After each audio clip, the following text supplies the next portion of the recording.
This is from Patilla in the day, Nsima busimi gwe nahache kumide kufifije the news anka kabakade kamawulire gaffe nkwebazaako jonna gyotusizako engalo olunaku olwalero wenjogera bino omulamuzi w'eddala erisooka e Masaka amanyiddwa nga Christine Nantege agenze maaso kubanga asindika ababaka ba palamenti okuli omukulu amanyiddwa nga Honorable Alan Sewanyana wamu n'omukulu amanyiddwa nga Honorable Muhammad Segirinyako n'abalala bataano ku kooti enkulu bagende maaso kubanga beewozaako ku misango egibavunaanibwa egy'obutujju okuvujjirira obutujju saako n'obutemu. Kino kidiridde oluvannyuma lw'oludda oluwawaabi okutegeeza nti bamaliriza okunoonyereza ku misango gino era ne bagenda maaso kubanga bakakasa nti emisango gino bano baagiza. Bwe batyo bategeezezza nti kino baakikola oluvannyuma lw'okwagala okuwoolera ku lw'okubba oba ku lw'okubbibwa akalulu yassa. Ekibiina kya National Unity Platform mbu kyabbibwa akalulu, so omukulu Honorable Alan Sewanyana n'omukulu Honorable Muhammad Segirinya bagenda maaso okukola obutemu buno nga bagezaako okubanga ate bawoolera nti ekibiina kya National Unity Platform bakibbako obuwanguzi gattako n'okwagala okuba nti basiba amatu g'embuzi ku NRM okubanga bagirisa engo.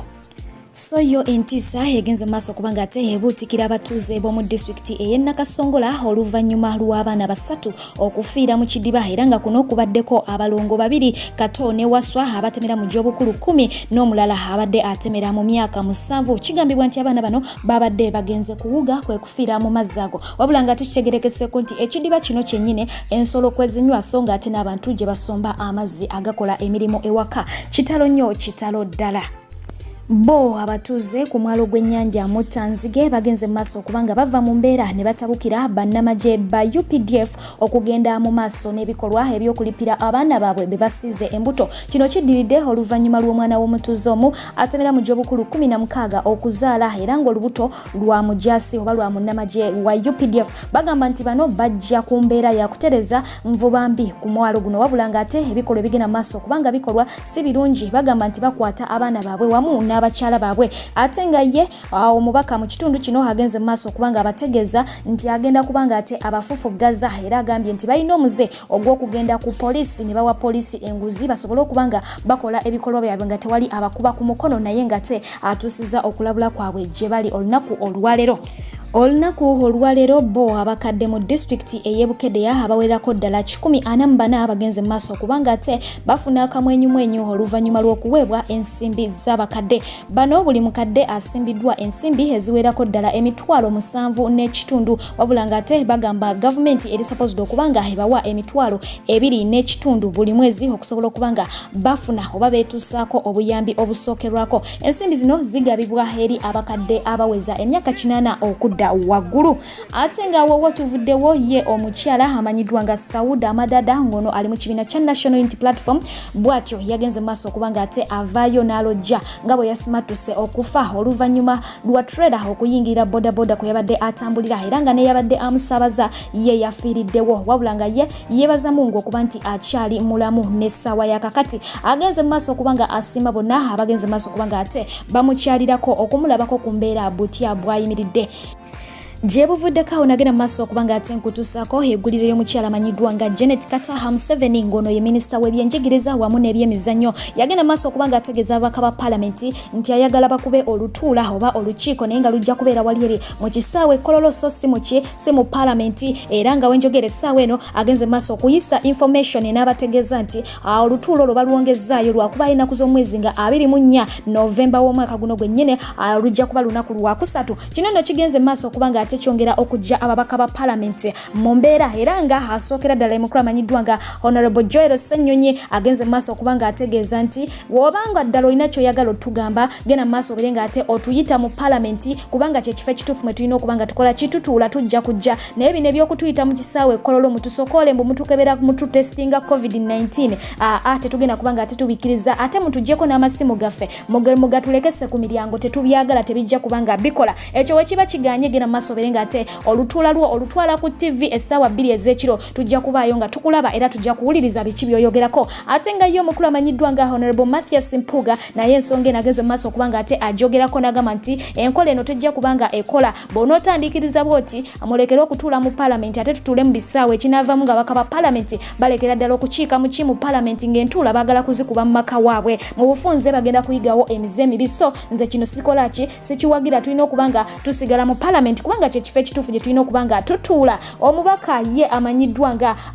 nga Honorable Semujju Nganda naye bw'ati avuddeyo n'agenda maaso okubanga ayogera ku nsonga y'emu n'agamba nti ekifo ekimanyiddwa mu mateeka ye palamenti so bino byogenda mu maaso okubanga ate otuyite kololo tebigenda kubanga ate munange bikola bya bwereere tetugenda kukkiriza kutukebera COVID-19 okukuba kutuyisaamu maaso na kutyoboola ddembe lyaffe ffe nga ffe ababaka ba palamenti mu bufunze bagezezzaako okubanga beddima katulinde tulabe ekinaabeerawo olunaku olw'enkya naye nga bo enkumbi erima bamaze dde okubanga bagikombako ate ye omukyala amanyiddwa nga Honorable Betty Namboze bakireke yes omukyala ono naye avuddeyo n'agenda mu maaso okubanga ye mulugunya ku mukulu ono n'ategeeza nti tukolagana na minisita wa byanjigiriza oba mukyala wa mukulembeze wa ggwanga lyattu Uganda sibitegeera tugezezzaako okumuyita enfunda eziwera alabikeko mu kakiiko alondoole ebisuubizo bya gavumenti n'agaana kakati mwene embeera tumukolere kimazima ddala byebibuuzo byagenze mu maaso okubanga ate yeebuuza esaidi eyo naye ng'ate awo tuvuddewo ng'abaka ba palamenti bakyagenda mu maaso okubanga ate bedima ye omu ku babodegaadi bw'omukulu amanyiddwa nga Robert Kyagulanyi Ssentamu yagudde dda mu bintu oluvannyuma lw'okusimbibwa emmotoka yasse era nga emuweereddwa omukulu amanyiddwa nga Honorable David Serukenya amusimbye emmotoka abeere ng'ate munange atambuliramu emukuzize asazeewo kubanga ate akola ki agimuwa ate awo nga tuvuddewo ye omukulu amanyiddwa nga Bruno K twamulabye emikolo gye yagenze maaso okubanga ate akola ku mukulu amanyiddwa nga Oscar nga yakyusizza dda endabika ye mu nsonga eyo tumutegeera ddala mwenna abalaba bamuwunya boys wano mba temwewunyiza era ng'omukulu essaawa eno bw'atyo bwakola ki bwafaanana ate ye omukyala amanyiddwa nga Winnie Nwaje avuddeyo n'agenda maaso okubanga ate atawukira ba social media in-laws aboogera ebintu ebibi ku mwana we okitegeera jjukira gye buvuddeko awo omukyala ono yagenze maaso okubanga ate atuwa amawulire ng'atutegeeza nti omwana we ayina gundi dance class gyagenze maaso okubanga ate akola ki amugattamu wali eri ng'agenda kubanga azina n'omukulu amanyiddwa nga Valentino kakati no ba social media in-laws bangi bazze boogera ebintu bingi ebibi ku mwana we wabula ng'ono agambye nti aboogera ebyo beba abagumba abatazaala ate bebo abaadiba abatalina wadde n'omwami n'omu akola ki abasiiyaako so ye talina kyakubagamba mugende mu maaso mwogere byonna bye mwagala naye tagenda kubanga ate alekera kusapootinga mwana we mu mbeera yonna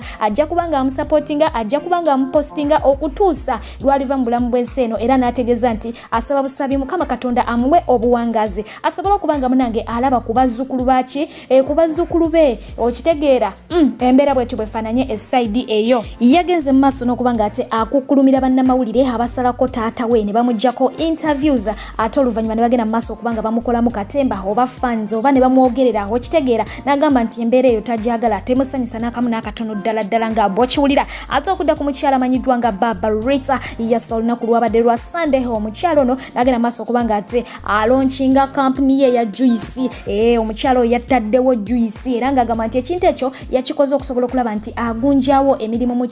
baana ab'obuvubuka bagende mu maaso okubanga ate munange batandika okukola eyo mu kampuni era nga emikolo gino gyabaddeawo ekirwa ate n'ategeeza nti tayagala kukoma wabula ayagala n'okubanga awagirako abalimi ab'omu ggwanga lyattu Uganda nti kajuice nga bw'okalaba bakakola mu nnanansi era nga bakayita brisk pineapple juice okitegeera bakakola mu nnanansi na ntangawuze wabula nga akakolo kagenze mu maaso okubanga ate kakwajja wali wonna ku ground era nga abakyala ab'enjawulo bakiseeyo kawo omukyala amanyiddwa nga Muna 256 ng'ali wamu ne Derrick we bagenze maaso okubanga ate bakiikayo omukulu amanyiddwa nga Sasabati ku mukolo yabaddewo nnyonnyini ddala abantu bangi ababaddewo awo ne bagenda maaso okubanga ate ekintu kino bakola ki bakikwasaganyiriza ddala so juice mumuwagire tuwagire ebyaffe ebyawano kitegeera tusitule omutindo ate nga ye omukulu amanyiddwa nga Miki simutufani tumujjukira bulungi nnyo ddala tumumanyi bulungi nnyo munakatemba wano ku social media omukulu ono yagenze maaso okubanga ate assigninga contract n'aba multimind era nga wenjogera essaawa eno bamuna bamwaniriza dda yasijjukira nti nabo bali eyo ba brand ambassador so naye yabeegasseeko kubanga ate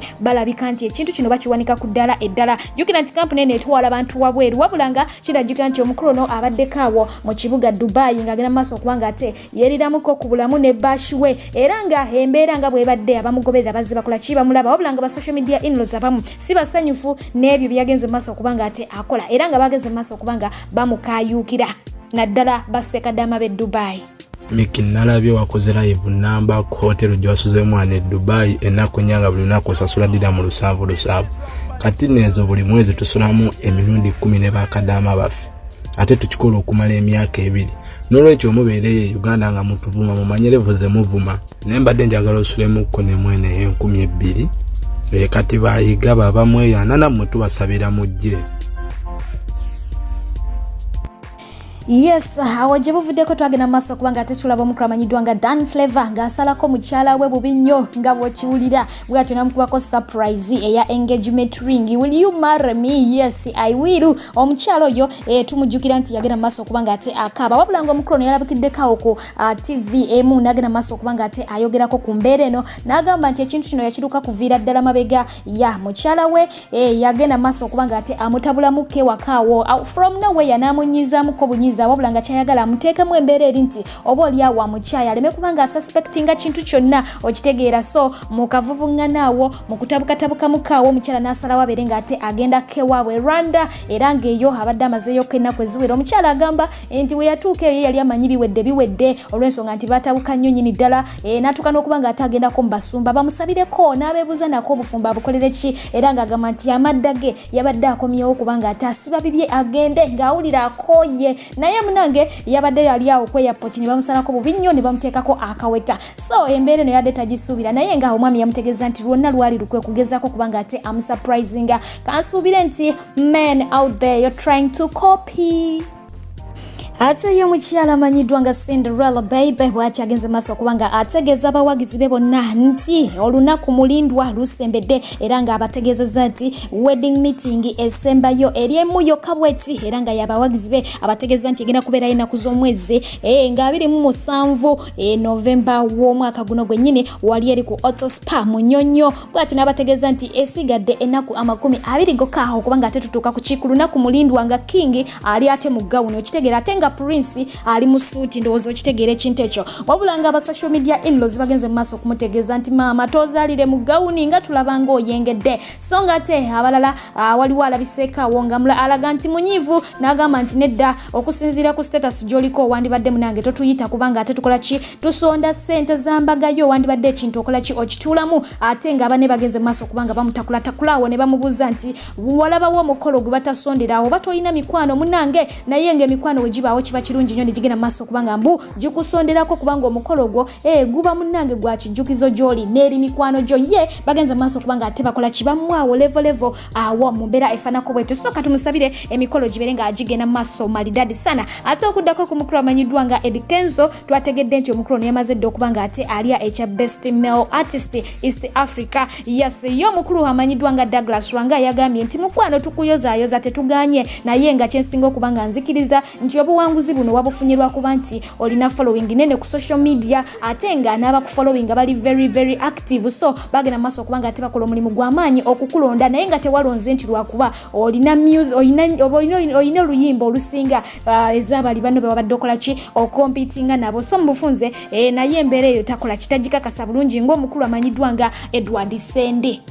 Awo bwe tuvuddewo ne tudda ku mukulu amanyiddwa nga Modra ono ageze maaso kubanga ate akawaŋŋamula oluvannyuma lw'okutaaninga down nomination gye babadde bamuwadde okuva wali eri mu Buzz Teens Awards yes 2021 bagenda kubanga ate munange emikolo egyo bagikwasaganya mu December w'omwaka guno naye nga omukulu ono babadde bamutadde mu kategori y'omuwandiisi w'ennyimba akyasinze era nga badde agenda kutuuka n'omukyala amanyiddwa nga Azawi n'omukulu amanyiddwa nga Daddy Andre n'omukulu amanyiddwa nga Aninona wabula nga ye agenze maaso kubanga ate postinga ku Facebook page ye n'abategeeza nti kimuli kyange akyatinta ate mu nominatinga nze siri redde siri mwetefutefu bw'ati wabategeezezza wabula nga wenjogere essaawa eno omukulu oyo si yasoose okubanga ate akola ekintu kino ekyokutaaninga down nomination nga bamulonze omukulu amanyiddwa nga Bebe Cool yakikola Bobby Wine yakikolako ne Chameleone yakikola wano mu local awards wengamba si ziri eziri international yes bw'atyo abiganye naye nga ate mukadde ke kamu omukulu ono ali mu ggwanga erya South Africa wenjogera n'omukulu amanyiddwa nga Daddy Lady Andre n'omukyala amanyiddwa nga Karokasita era nga kigambibwa nti bagenda maaso kubanga bakwasaganya business za music ndowooza oba okitegeera ddala bulungi. Ate yo omukyala amanyiddwa nga Priscilla Zawedde nga bwe yatutegeeza nti guno omwaka gugwe wamma ddala kituufu gugwe wetudda kwezo awards zennyini eza Buzztins Awards 2021 bagenze maaso kubanga ate bamunominating emirundi egiwerako ddala nga 6 mu bufunze yabeetisse bonna okitegeera ali mu categories 6 era nga bamulonze mu category eya Best Artist of the Year, Best Female Artist, Best Songwriter, ne bamulonda mu Hottest Video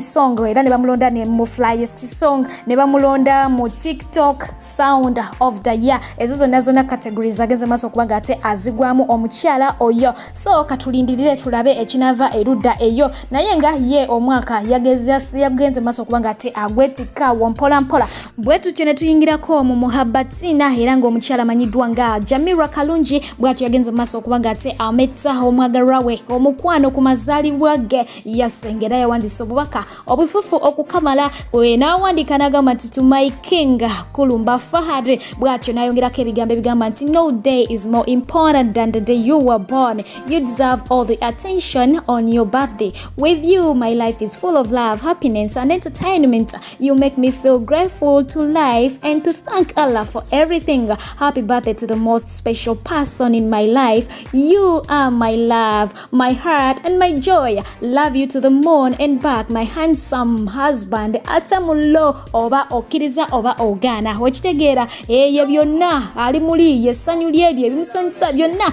era nga asima kuba nti munange amulina nga bw'owulidde obubaka bwabogedde bweyageze maaso kubanga atakola ki abuwandika temukiriza abaana babandi kufiira mu galale abaana mubajjeeyo ku mazaalibwa gaabwe mubakube social media naye kole ki kakase. Ate nga ye omukulu amanyiddwa nga Ben Ganta naye yageze maaso kubanga ate awaana ekyebbeeyi kye ku mazaalibwa yagambye tojja kufiira mu galale mwana w'abandi so nga ate ye obubaka bwe bwabadde nti happy birthday to you my beautiful queen Nikki. This day means the birth of my peace and happiness. Let's toast to this one, more life, more vibes together in life. I love you my world. Good morning and win today. Bwati yagenze maaso kubanga ate amwagaliza amazaalibwa amalungi nti amazaalibwa g'omukyalo ono gategeeza essanyu lyo kitegeera lwe lunaku essanyu lye lwazaalibwa wamu n'emirembe gye ndowooza oba okifunira ddala bulungi. Abasajja babeereeyo n'otugambo twabwe munange naye nga okuva omukulu ono yagenda maaso kubanga ate munange afuna omwana